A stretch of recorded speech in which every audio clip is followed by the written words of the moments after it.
கிருஷ்ணகிரி மாவட்டம் போச்சம்பள்ளி அருகே இண்டிகேட்டர் போடாமல் கார் வளைந்த போது இருசக்கர வாகனத்தில் வந்த 2 பெண்கள் தூக்கி வீசப்பட்ட சிசிடிவி காட்சி வெளியாகி பரபரப்பை ஏற்படுத்தியுள்ளது. இது பற்றிய கூடுதல் விவரங்களை செய்தியாளர் மணிகண்டன் வழங்கி கேட்கலாம். மணிகண்டன் வணக்கம். தற்போது அந்த பெண்களின் நிலை என்னவாக இருக்கிறது? என்ன நடவடிக்கை இதன் மீது மேற்கொள்ளப்பட்டிருக்கிறது?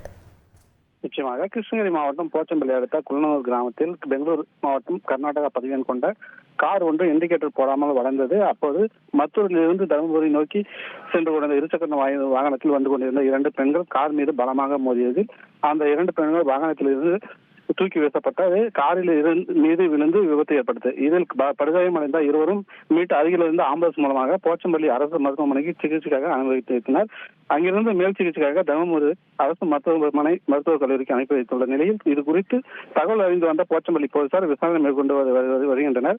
இருசக்கர வாகனத்தில் வந்த தருமபுரி மாவட்டம் அடுத்த சவுலூர் கிராமத்தைச் சேர்ந்த இந்துமதி மற்றும் அவரது தோழி அதே கிராமத்தைச் சேர்ந்த வசந்தா என்பது தெரிய வந்தது. மேலும் காரில் வந்தவர்கள் ஆம்பள்ளி கிராமத்தைச் சேர்ந்த ராமு என்பது இந்த விபத்தில் ராமுக்கு காயம் ஏற்பட்டு மருத்துவமனை சிகிச்சைக்காக அனுமதிக்கப்பட்டுள்ளார்.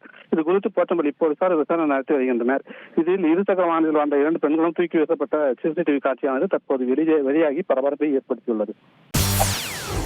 செய்திகளை உடனுக்குடன் தெரிந்து கொள்ள உடனே சப்ஸ்கிரைப் பண்ணுங்க.